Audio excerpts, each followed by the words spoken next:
हाय, मैं रवि रवि के बिंदास बोल में आपका स्वागत है। देखिए, आज रामनगर में बड़ा हंगामा बरपा और लगातार इस तरह की चीजें जब होती हैं रामनगर में तो रवि के बिंदास बोल हमेशा फंस जाता है विवादों में। अब जो ये लाइव देख रहे हैं, जुड़ते रहिए लाइव में। फिलहाल चर्चाएं शुरू करेंगे और अक्सर ये लोग कहते हैं कि भाई रवि भाई तुम ही क्यों फंसते हो। मेरे परिवार वाले भी कह रहे रवि क्यों ऐसे पचड़ों में पड़ता है जहां पर समस्याएं सर पे आके खड़ी हो जाती हैं। ठीक है, तार खड़ा फिलहाल सर पे। रामनगर में भर्ती हुई 200 गाइडों की और इन 200 गाइडों में से 50 वेटिंग में है और 150 भर्ती हुई है। और ये मामला क्यों चर्चा में आया और क्यों परेशानी हुई, क्यों लोग बितके, आप यकीन नहीं करेंगे। कल हमारे पुछड़ी में शादी थी और शंकरपुर से बारात पुछड़ी में आई और चूंकि हमारी छोटी बहन है शादी, तो हम लोग लगभग 12-1 बजे तक वहीं थे। 2 बजे में सोया, 8 बजे 9 बजे में उठता हूं और देखा तो लगातार मिस कॉल मैसेजेस कि रवि भाई भर्ती घोटाला हो गया है, ये हो गया है, वो हो गया है, अलाना हो गया, फलाना हो गया है। और हमारे इसी बीच जो बीजेपी के नेता है नरेंद्र शर्मा जी, उन्होंने मुझसे 1 महीने पहले कहा था कि रवि भाई भर्ती पर मुझे, गाइडों की भर्ती पर मुझे आपको इंटरव्यू देना, मेरा इंटरव्यू लो। मैं नहीं ले पाया। इस चर्चा को गौर से सुनिएगा और मैं सुबह से लेकर अभी तक की जो चर्चाएं मैंने देखी हैं उस पर जो मैंने विश्लेषण किया है। हालांकि मैंने डीएफओ सर से बात की, प्रकाशन आर्या जी से, तो उन्होंने कहा रवि जी आपने जो गुड़ गोबर करना था कर दिया, अब मैं आपको इस पर कोई बयान नहीं दूंगा। हालांकि मैंने उनसे कहा कि सर देखिए आपका पक्ष भी आना जरूरी है, तो उन्होंने कहा आपने मेरा पक्ष उस समय क्यों नहीं लिया। तो मैंने कहा जहां से मैं आपको लाइव कर रहा था उससे पहले मैंने आपको कॉल ट्राई किया, आपकी कॉल नहीं लगी, मुझे लगा संडे है और संडे को बात करेंगे नहीं, तो मैंने इनका पक्ष ले लिया और हमने आप पे सवाल उठाए हैं, आरोप नहीं लगाए हैं कि आपने ही ये गलती की है। फिलहाल ये गलत आरोप है या सही, ये तो जांच का विषय है। जो लोग भर्ती में निकले, कई लोग कह रहे हैं वो भी हमारे अपने ही लोग हैं, बिल्कुल अपने हैं। मुद्दा कहां खराब हुआ है, सुनिए आप, मुद्दा कहां खराब है, लोग क्यों आए हैं। तो सबसे पहले आप इस प्रेस विज्ञप्ति में ध्यान दीजिएगा। तो रवि के बिंदास बोर्ड में आप देख रहे हैं, मैं आपको ये दिखा दूं प्रेस विज्ञप्ति। देखिए, ये जो प्रेस विज्ञप्ति है, ये विज्ञप्ति है प्रकाशन आर्य जी द्वारा, जो दी गई थी पिछले साल 25/5/23 को, यानी लगभग 1.5 साल पहले 15 मई को। और इस प्रेस विज्ञप्ति में स्पष्ट लिखा हुआ है कि पत्रांक eco tourism safari zone 20 nature गाइडों के पंजीकरण हेतु, और ये स्वाटो इको टूरिज्म, सिर्फ एक टूरिज्म जोन की बात हुई और मात्र 20 नेचर गाइडों के पंजीकरण की बात हुई है। कई बार ऐसा भी लिखा जा सकता है कि हम घटाए बढ़ाए जा सकते हैं गाइड, लेकिन यहां पे कहीं पर भी आप देख पा रहे होंगे, कहीं पर भी घटाओ बढ़ाओ का जिक्र बिल्कुल नहीं है। आवेदन का प्रारूप, नियम और शर्तें इत्यादि 17 तारीख को किसी भी कार्य दिवस में आकर प्रभागीय वनाधिकारी तराई पश्चिम वन प्रभाग रामनगर के कार्यालय से प्राप्त किए जा सकते हैं। और 20 नेचर गाइडों के पंजीकरण की ये बात आप देख पा रहे हैं। अब जब 20 पंजीकरण हुए और ये सिर्फ फोटो इको टूरिज्म की बात चल रही है, तो अचानक से हाथी डगर को क्यों जोड़ दिया गया। दूसरा सबसे बड़ा कारण ये कि जो 20 नेचर गाइड थे उसे 200, हालांकि मान लीजिए कि 200 में से 50 वेटिंग में जिनका कोई महत्व नहीं होता, 150 क्यों भर्ती कर दिए गए, उस पर भी बात करेंगे हम लोग। तो आप ये लाइव देख रहे हैं और देखिए, चूंकि चर्चाएं बड़ी गर्म है और ये रिपोर्ट लगातार हमने सुबह से इसमें संज्ञान लिया है। अब मैं आता हूं कि जो गाइड धरने पे बैठे हुए हैं फोटो टूरिज्म में लगभग 45, वो क्यों बैठे हुए हैं धरने पे। उन्होंने ये कहा कि हम जो 45 लोग यहां पे हैं, यहां पे 50 जिप्सियां जाती हैं, लेकिन वो 50 जिप्सियां वीकेंड में ही भरती हैं, बाकी समय ये खाली रहती हैं। यानी कि कभी कभी ऐसा भी होता है कि 4 या 5 या 8 या 10 जिप्सी जाती है, बाकी गाइडों को खाली बैठना पड़ता है। अगर ये 150 भर्ती हुई है और अगर ये 100 यहां खपाएंगे, ठीक है, यानी कुल मिला के 50-45 तो पहले से ही है और 100 यहां अगर और हो गए तो ये 100 कैसे एडजस्ट करेंगे। हमारी रोजी रोटी पर प्रश्न आ जाएगा। जिनका नंबर पूरे महीने में 30 दिन आता है, शायद वो 15 या 20 दिन रह जाए। तो इस विषय पर मेरी एक उच्च अधिकारी से बात हुई, तो उन्होंने कहा कि देखिए जो जिप्सियां हैं वो 50 सुबह चलती हैं, 50 शाम को चलती हैं, यानी कि 100 गाइडों की रिक्वायरमेंट है यहां पे, यानी 50 सुबह के लिए और 50 शाम के लिए।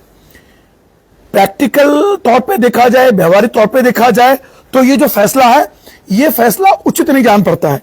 कागजों में तो अच्छा लगता है कि 50 जिप्सियां सुबह जा रही हैं, 50 जिप्सियां शाम को जा रही हैं, तो 50 और 50 जो गाइड हैं वो बिल्कुल मतलब आपके एंगेज हो जाएंगे। अब ये जो गाइड भर्ती में हैं उनको ये लगता है कि हम दोनों सुबह शाम हम ही लोग जाएं। जो लोग आरोप लगा रहे हैं उन लोगों पर, क्या वास्तव में अगर हम 12 महीनों की बात करें तो 12 महीने में 3 महीने तो रहता ही नहीं है आपका सितंबर, जैसे सितंबर अक्टूबर और अगस्त सितंबर अक्टूबर 3 महीने ये बंद रहा, यानी बेरोजगार रहे। फिर अक्टूबर से ये जून तक खुलता है, तो इस बीच सिर्फ वीकेंड में बहुत ज्यादा भीड़ होती है, उसमें बड़ा रश होता है। लेकिन सोमवार, मंगलवार, बुधवार, गुरुवार, शुक्रवार की बात करें तो 50 जिप्सियां जा ही नहीं पाती है, कभी 10, कभी 15, कभी 20। और 50 जिप्सियां एक जोन में जाना अपने आप में एक बहुत बड़ा निर्णय लिया गया था, जो शायद संभवतः रोजगार की दृष्टि से मैं उचित भी मानता हूं। अब मान लीजिए कि आपने 50-50 भर दिए, तो आपने जब विज्ञप्ति दी थी तब आपने इसका जिक्र क्यों नहीं किया?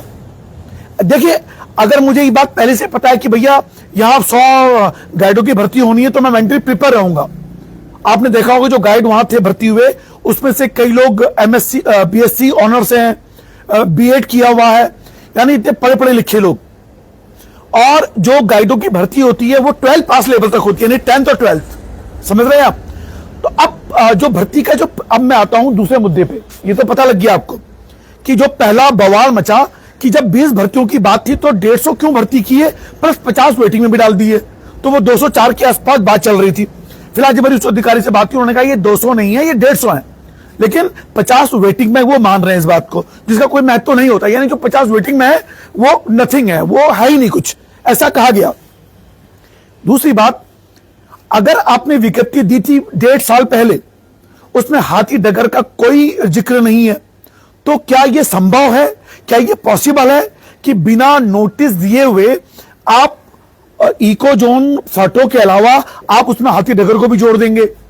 या आपने पहले से ही 150 बना लिए और आपने इतीसरी कर ली, और उसके बाद जो छोई में या अलग जगह होने हैं जोन, उनके लिए आपने एक रिजर्व कैटेगरी बना ली कि अब हम नई भर्ती नहीं करेंगे, हमने ये 150 प्लस 50 यानी 200 जो भर्ती कर दी है इंक्लूडिंग 50 वेटिंग लिस्ट, क्या इनको हम अब आगे जो नई जोन खोलेंगे उसमें इनको एडजस्ट किया जाएगा? अगर इस तरह की बात है तो ये बात चर्चाओं में क्यों नहीं है? इससे पहले संज्ञान में क्यों नहीं लाया गया, जो बवाल का एक मुख्य कारण रहा आज का? दूसरी सबसे बड़ी बात, क्या भर्ती परीक्षा में जो मानक होते हैं क्या उनका पालन किया गया?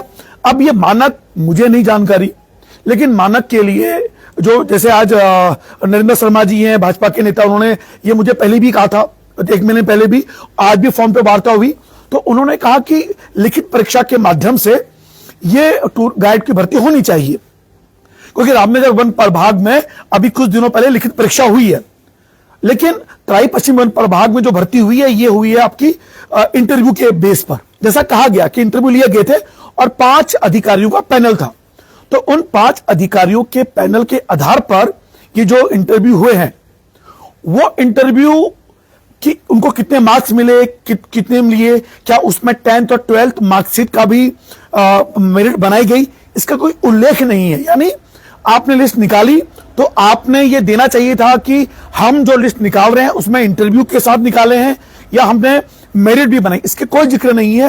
तो इस कारण से एक विवाद पैदा हुआ रामनगर में। तीसरा सबसे महत्वपूर्ण चीज, 2022 में जो गाइड भर्ती हुए हैं जिन्होंने धरना प्रदर्शन किया इको फोटो इको जोन में, क्या वो लोग लिखित परीक्षा के आधार पर निकले? नहीं निकले। तो ये लोग जो अब निकले हैं ये भी लिखित परीक्षा आधार पर नहीं निकले, तो बवाल क्यों मचा हुआ है? तो जैसा मुझे बताया गया उनके द्वारा कि उस समय बलवंत शाही डीएफओ थे, उस समय 2021 की बात थी, तो क्योंकि उस समय कोरोना काल के चक्कर में, कोरोना नियमों के तहत में लिखित परीक्षा को अवॉइड किया गया और मेरिट के आधार पर इन गाइडों को भर्ती किया गया। अब मेरिट में क्या किया कि 10th और 12th के मार्क्स को ऐड किया गया, उसके आधार पे एक लिस्ट बनाई गई जो कि बिल्कुल ट्रांसपेरेंट यानी पारदर्शी तरीके से बनाई गई और हर जो गाइड भर्ती हुआ था टीचर गाइड उसके आगे नंबर 1, नंबर 2, नंबर 3, 4 करके उनके आगे उनकी परसेंटेज दी गई थी, उनकी मेरिट दी गई थी कि इनके 12 में परसेंटेज थी, उसके आधार पर मेरिट बनाई गई है। तो उस समय कोई बवाल नहीं बचा ऐसा मुझे बताया गया जो मैंने दिखाया। यानी कि वो जो भर्ती परीक्षा में लिखित परीक्षा क्यों नहीं हो पाई, कोरोना नियमों के तहत, ऐसा मुझे बताया गया। दूसरा, मेरिट से हुआ, पारदर्शी तरीके से जब कोई लिस्ट निकली तो बकायदा उनके आगे नंबर लिखे गए थे, परसेंटेज लिखी गई थी, मेरिट दिखाई गई थी, यानी बवाल नहीं मचा। अब इस वाली में क्यों बवाल मचा? इस वाली में जो बवाल मचा, देखिए कुछ लोगों ने, ये मैंने जिक्र पहले भी किया है, कुछ लोगों ने लेन देन के आरोप भी लगाए कि लेन देन हुआ है, 1-2 लाख रुपए लिए गए हैं। तो ये सवाल थे, आरोप जो लगाए। तो मेरा सवाल ये था कि वास्तव में क्या ऐसा हुआ है? तो उसका जवाब कौन दे सकता है? डीएफओ साहब दे सकते थे। तो इसीलिए मैंने सोचा कि सुबह शाम करने के बाद, जब सुबह फोन नहीं मिला, कि मैं डीएफओ साहब के फोन करके उनसे समय मांगूंगा, क्योंकि मुझे लगा संडे छुट्टी हो, मिलेंगे नहीं तो मंडे को नाम से उनसे बात हो पाएगी। हालांकि उन्होंने 2 टूक मना कर दिया कि मैं इस पर आपसे कोई नहीं कहूंगा, मैं आपको एक लीगल नोटिस भेजूंगा कि आपने इस तरह की चीजें क्यों की। मैं स्वीकार करता हूं, अगर मुझे लीगल नोटिस दिया जाता है तो मैं स्वीकार करता हूं, क्योंकि ये एक अधिकारी का विवेक है कि वो मुझे इंटरव्यू दे या ना दे। और वैसे भी जो हमारे पत्रकार मित्र हैं वो तो चाहते हैं कि रवि के बिंदास को अधिकारी इंटरव्यू दे ही ना। और हो सकता है, मैं इसकी गारंटी नहीं दे रहा हूं, कि कुछ पत्रकारों ने मेरे खिलाफ भड़काया भी हो, उकसाया भी हो कि देखो ये है रवि के बिंदास बोल, ये आपको बदनाम करने की कोशिश कर रहा है। मैं इसकी पुष्टि नहीं कर रहा हूं। हो सकता है जैसे मेरे खिलाफ कैंपेनिंग करते हैं, लेकिन मैं पारदर्शिता चाहता था। मैं चाहता था क्योंकि देखिए, प्रदेश मंत्री भाजपा राकेश नरवाल, जब मैं फाटो गया उससे पहले मेरी उनसे बात हो चुकी है। अब राकेश नरवाल प्रदेश मंत्री बहुत छोटा नाम तो नहीं है। संगठन के प्रदेश मंत्री, जहां 8 प्रदेश मंत्री होते हैं, नरेंद्र शर्मा रामनगर नगर पालिका के चेयरमैन के प्रमुख उम्मीदवार हैं। और एक महीने पहले वो मुझसे कह चुके हैं कि रवि भाई इसमें कोई धांधलीबाजी हो सकती है। और जब मैंने उनसे आज बात की तो उन्होंने कहा कि रवि बहुत जबरदस्त धांधलीबाजी हुई है, ऐसा प्रतीत हो रहा है, तो आप उनकी सुन लो। तो अगर ये सारे आरोप हैं तो डीएफओ सर को इंटरव्यू लेते हैं, वो बताते कि रवि भाई जो ये सब बातें हैं ये सब झूठ है, अनर्गल है, इस तरह की चीजें हुई हैं, सारा पटाक्षेप हो जाता। फिलहाल वो उनका विवेक है कि मुझे इंटरव्यू दे ना दे, मैं उस पर सवाल नहीं उठा सकता। वो उनका विवेक है, उनका लोकतांत्रिक अधिकार है और आधिकारिक रूप से अधिकार है कि वो मुझे तुच्छ समझते हैं या मुझे नहीं देना चाहते या मैंने उसका पक्ष पहले क्यों नहीं लिया, वो उनका विवेक है। मैं उस पर कोई टिप्पणी नहीं करूंगा और मैं उनका आदर करता हूं इस मामले पर। अब सबसे बड़ी बात ये, क्या इस तरह की परीक्षाओं में जब 2021 में यह मामला आया, जब कई लोगों से मेरी बात हुई तो उन्होंने कहा अगर जो नोटिस है, विज्ञप्ति है, उसमें इस बीच कहीं हाथी डगर को भी इंक्लूड किया जाएगा, इस तरह की विज्ञप्ति आई है तो डिपार्टमेंट बिल्कुल सही है, कोई गलत नहीं होगा। लेकिन उन्होंने विज्ञप्ति दी है फोटो इकोजोन के लिए, लेकिन उसमें उन्होंने हाथी डगर को भी इंक्लूड कर दिया अपनी लिस्ट में। तो ये संभवतः उन लोगों के साथ गलत हुआ जिनको ये लगा कि हाथी डगर की अलग से भर्ती आएगी या जो छोई में या बाकी अन्य जगह खुलने वाला है उसकी अलग से भर्ती आएगी तो हम अलग से एग्जाम देंगे। तो इसीलिए उनके मन में यह था कि आप कोई एग्जाम लें। देखिए, इंटरव्यू के आधार पे अगर आप पे आरोप, जैसे मुझ पे आरोप लगते हैं कि भैया मैं हॉस्पिटल से मैंने पैसा ले लिया है, तो ये जवाब तो मैं दूंगा ना, अपने स्तर पे दूंगा कि मैंने जवाब दिया, मैंने पैसा खाया है या नहीं खाया है, या किसी व्यक्ति ने मुझे पैसा दिया या नहीं दिया है। अगर मुझ पे आरोप लगे मैं खुद जवाब दूंगा, या मुझसे कोई सवाल पूछने आएगा मेरे सामने मैं उसको जवाब दूंगा। अगर मैं ये कह दूं नहीं भैया मैं तो, अगर मैंने दीपू सर पे जो लोगों ने कहा तराई पश्चिम, मैंने किसी का नाम नहीं लिया, तो उसके आधार पर अब मैंने कहा मैं आपका पक्ष भी लेने वाला हूं।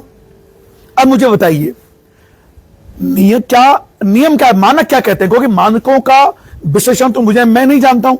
जैसे नरेंद्र शर्मा जी ने कहा, प्रदेश मंत्री राकेश नरवाल ने कहा कि पारदर्शिता के लिए, क्योंकि सरकार की छवि भी इसमें अच्छी होनी चाहिए। और देखिए, क्या इसमें परीक्षा होनी चाहिए थी, लिखित परीक्षा? सेकंड बात, अगर आपने इंटरव्यू लिया तो इंटरव्यू के मार्क्स उनके आगे क्यों नहीं लिखे गए, ये सवाल उठे। और जब एकदम से जिस भर्ती परीक्षा के परिणामों का इंतजार इतने 1.5 साल से किया जा रहा था, जो डिक्लेरेशन पिछले साल दिसंबर में हो जाने चाहिए थे, वो 1 साल लेट हो गए। और उस 1 साल लेट के बाद भी इस तरह का रिजल्ट आएगा तो लोग सदमे में थे। तो उनकी पीड़ा का भी भार हमें सुनना था, वो हमने सुन लिया। हमने नेताओं को सुन लिया, उनको भी सुन लिया। अब इसका बयान एक अलग से इंटरव्यू उच्च अधिकारियों का होना चाहिए। फिलहाल इसमें अब इंटरव्यू तो होने वाला नहीं, क्योंकि उन्होंने साफ मना कर दिया है। लेकिन मैं चाहता हूं कि सरकार इस मामले में हस्तक्षेप करे और अगर लिखित परीक्षा, इंटरव्यू या मेरिट, किस तरह की परीक्षा होनी चाहिए, ये एक दायरा होना चाहिए, एक मानक होने चाहिए। क्योंकि उत्तराखंड में बेरोजगारी बहुत ज्यादा है और धामी सरकार ने जिस तरीके से नकल विरोधी कानून लेके आई है और परीक्षाओं में उन्होंने एक पारदर्शी भाव लाने के लिए किया है, तो इसीलिए मुझे लगता है कि जो हमारे उच्च अधिकारी हैं वन प्रभाग के, उन्हें माननीय मुख्यमंत्री धामी के उन निर्देशों का, उस छवि का भी पालन करना चाहिए। तो क्या इस भर्ती परीक्षा में उन नियमों का पालन हुआ, यह सवाल था। और इस सवाल का जवाब कौन देगा? इस सवाल का जवाब या तो डीएफओ देंगे, या कुमाऊं चीफ देंगे, या चीफ या फिर जो हमारे पीसीएस हाउस है वही दे सकते हैं कि आखिर इन सवालों के जवाब मिलने चाहिए। एक स्वतंत्र पत्रकार होने के नाते मेरी जिम्मेदारी बनती थी, क्योंकि ये लोकतांत्रिक अधिकार है हमारा कि उन लोगों की भी आवाज हम सुने कि वो किस पीड़ा में है। लेकिन जो गाइड थे, जो धरने में बैठे हुए, उन्होंने इस विषय पर जिक्र नहीं किया कि पेपर कैसे बोले। वो ही चाहते थे कि जब 20 की बात हुई तो ये 50, 100 क्यों हो गए, 200 क्यों हो गए। इससे हमारी रोजी रोटी पे नुकसान हुआ है। और अगर आज एक अच्छा इंटरव्यू हो जाता डीएफओ सर का, सारी चीजें पारदर्शी तरीके से निकल जाती, तो लोग उलझन में नहीं रहते, परेशानी में नहीं रहते। रामनगर के बाकी किसी पत्रकार ने इस पर कोई रिपोर्ट नहीं बनाई, क्योंकि उनको लगा कि रवि के बिंदास बना चुका है, ये तो बहुत अकड़ में बनाई है, इसने ये कर दिया। फिर शायद हो सकता है कि अधिकारियों को भड़का रहे हो, मुझे फर्क नहीं पड़ता, आप किसी को खिलाफ भड़काइए, मैं क्या कर सकता हूं। लेकिन मैं उनका भी पक्ष लेने वाला था, उन्होंने नहीं दिया, तो इसमें मेरी कोई गलती नहीं है। लेकिन जब कोई सवाल, आरोप लगते हैं तो उनका जवाब भी वही अधिकारी को देना चाहिए, और अपने स्तर पे दे सकते हैं। लेकिन हां, अगर मुझे कोई लीगल नोटिस भेजना चाहता है इस मसले पर, तो मैं उसका भी सम्मान करूंगा आदर भाव से। क्योंकि जिन लोगों की पीड़ा है, जिन लोगों ने मुझको यह कहा कि रवि एज ए स्वतंत्र पत्रकार आपको यह मुद्दा उठाना चाहिए, क्योंकि यह आरोप मैंने नहीं बनाए, ये सवाल मैंने नहीं उठाए, ये आए, उनको मैं सामने लेके आया हूं। अगर मैंने अलग से एक ब्लॉग बनाया होता कि देखिए वहां इतनी बड़ी धांधली हुई है, देखिए ऐसा हुआ है, तो मुझ पर आरोप लगाए जा सकते थे। फिलहाल रवि के बिंदास बोल लाइव देने शुक्रिया। मैं बस जो लाइव देख रहे हैं उनसे निवेदन करना चाहता हूं कि इस वाले मुद्दे पर आपकी क्या राय है, और इस मुद्दे पे जो अब भविष्य में परीक्षाएं होंगी, उन परीक्षाओं का प्रारूप क्या होना चाहिए, और अगर विज्ञप्ति में सिर्फ फाटो जोन की बात की गई, तो क्या हाथी डगर के में इसको शामिल होना, क्या यह तर्क संगत है, क्या यह कानून सम्मत है, ये तो सरकार बताएगी, अधिकारी बताएंगे। अगर ये मामला, जैसे कुछ लोगों ने कहा कि इस मामले में हाई कोर्ट में भी जाने की बातें चल रही हैं, शायद वो हाई कोर्ट भी जा सकते हैं, ये तो वही जाने। तो जब मेरे सामने, हालांकि वो पोस्ट में डिलीट कर दी गई जब मैंने गया था, तो इसलिए हमारे वहां कहावत है पहाड़ में, छाल छांट करना, तह तक जाना, बात करना। तो पहले मैंने उन गाइडों का इंटरव्यू लिया कि आखिर वो क्या चाहते हैं। फिर प्रदेश मंत्री राकेश अग्रवाल ने जो आरोप लगाए, सवाल थे, उनकी भी बात रखनी थी। उसके बाद अंतिम थे डीएफओ सर। हालांकि वो नहीं किया गया, लेकिन जो सवाल आ रहे हैं कि उत्तराखंड में गोलमाल हो रहा है, डबल इंजन कुछ भी कर सकती है, अमित आर्यन से कहते हैं बहुत अन्याय किया गया है हम लोगों के साथ, मुकुल अग्रवाल कहते हैं नहीं सर। अच्छा, एक और चीज, एक और सवाल आया है कि कोई व्यक्ति है, मैं नाम नहीं लेना चाहता उनका, कि वो, उनको पहले उनका नाम आ चुका था, लेकिन कहा गया कि रामनगर के ही लोगों को नहीं आना है, तो रामनगर से बाहर उनको माना गया और उनको फिर इंक्लूड नहीं किया गया। अब देखिए, ये सवाल हमारे पास आया है, तो ये सवाल हम उठाएंगे ना सोशल मीडिया के माध्यम से, इनका जवाब सामने आना चाहिए। और जो बातें मैं कर रहा हूं, वो बातें मैं अपने आप से नहीं कर रहा हूं। जो सवाल सामने आए हैं, उनका जवाब तो जिम्मेदार अधिकारियों को देना चाहिए। लेकिन हाँ, ये बात डाइजेस्टेबल है कि जो फाटो जोन है, कि वहां पे जो 100 भर्तियां होनी है, 50 सुबह के लिए, 50 शाम के लिए, वो अलग अलग गाइड होंगे। लेकिन इस तरह की चर्चाएं पहले नहीं, अगर ये देखिए बिल्कुल सही है कि 50 सुबह 50 शाम को ये गाइड होनी चाहिए, लेकिन ये जब विज्ञप्ति निकाली गई उस समय ये बात क्यों नहीं रखी गई? ताकि जो अगले गाइड हैं उनको भी तो पता रहता कि हाँ यार, क्योंकि वो तो उसमें है कि 20 से गाइड भर्ती होनी है, 20 से अधिक 50 हो जाएंगे, लेकिन 150 प्लस 50 तो उनका डर भी लाजमी था। तो किसी भी चीज में पारदर्शिता होनी चाहिए, जिसमें इस पारदर्शिता का अभाव दिखा है, पहली नजर में दिखा है, क्योंकि प्रेस विज्ञप्ति में स्पष्ट कहा गया फोटो जोन के लिए 20 नेचर गाइडों की भर्ती, उसमें यह कहीं नहीं लिखा है कि घटाई और बढ़ाई जा सकती है, जो लिखा जाना चाहिए था। अगर यह लिखा होता तो सवाल उठते ही नहीं। दूसरी बात, हाथी नगर को इसमें इंक्लूड क्यों किया जा रहा है? क्या उसकी अलग से नहीं हो सकती? जो लोगों में कंफ्यूजन है कि जो 150 प्लस 50 डाल दिए गए हैं, जो अब नए जोन खुले जाने हैं, क्या इसमें उन्हीं को इंक्लूड किया जाएगा? अगर इनको इंक्लूड किया जाना था, तो मेरा सवाल है अब, अगर लिखित परीक्षा होती या मेरिट से बनते, देखिए मेरिट भी नहीं, क्योंकि देखिए मेरिट से नहीं बन सकती कि जिसने जिसने पहले, क्योंकि देखिए आप देखते आते होंगे कि साल दर साल परसेंटेज से भर्ती चली जा रही है। परीक्षाएं जो हो गई हैं 10 12 की मजाक हो गई हैं। कोई भी बच्चा देखोगे 80 85 100% ऐसे लेके आ रहा है, लेकिन पहले के जो लोग थे वो उतने नहीं लेके आ पाते थे। हमारे जमाने जब मैंने 94 में 12 पास किया था फर्स्ट डिवीजन से, MP inter college Ramnagar Uttarakhand से, तो उस समय फर्स्ट डिवीजन लाना मतलब भगवान है आप। पूरे मथुरा दास प्रसादी लाल इंटर कॉलेज मात्र 9 लोग फर्स्ट आए थे, सोचिए 9 लोग। अब मथुरा दास प्रसादी लाल इंटर कॉलेज में मुझे लगता है कि 25-30 में से 25 से बच्चे फर्स्ट डिवीजन आती होगी, यानी 60% से ऊपर। तो ये जो मार्किंग का तरीका है मेरिट का, अब ये जो नए तरीके में शायद वो पॉसिबल नहीं है। इसीलिए लिखित परीक्षा ये बहुत आवश्यक शर्त होनी चाहिए ऐसी परीक्षाओं के लिए, मुझे लगता है। तो फिलहाल इस विषय में आपकी क्या राय है, क्या होना चाहिए? आप देख रहे थे रवि का बिंदास बोल। जय उत्तराखंड, जय भारत।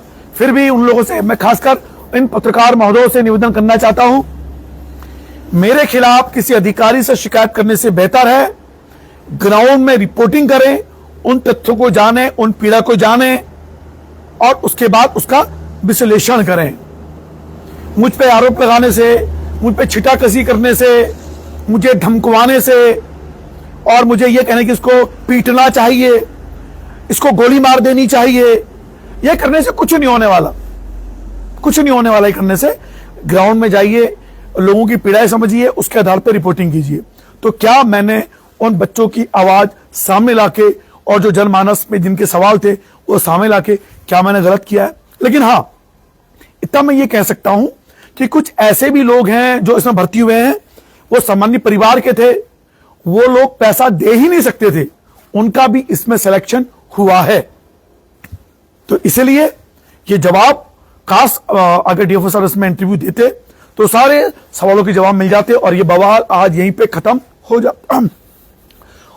जो नहीं हुआ, फिलहाल इस विषय पर उच्च अधिकारी को जांच करनी चाहिए। फिलहाल परीक्षाएं लिखित ही होनी चाहिए, ये मेरी सोच है।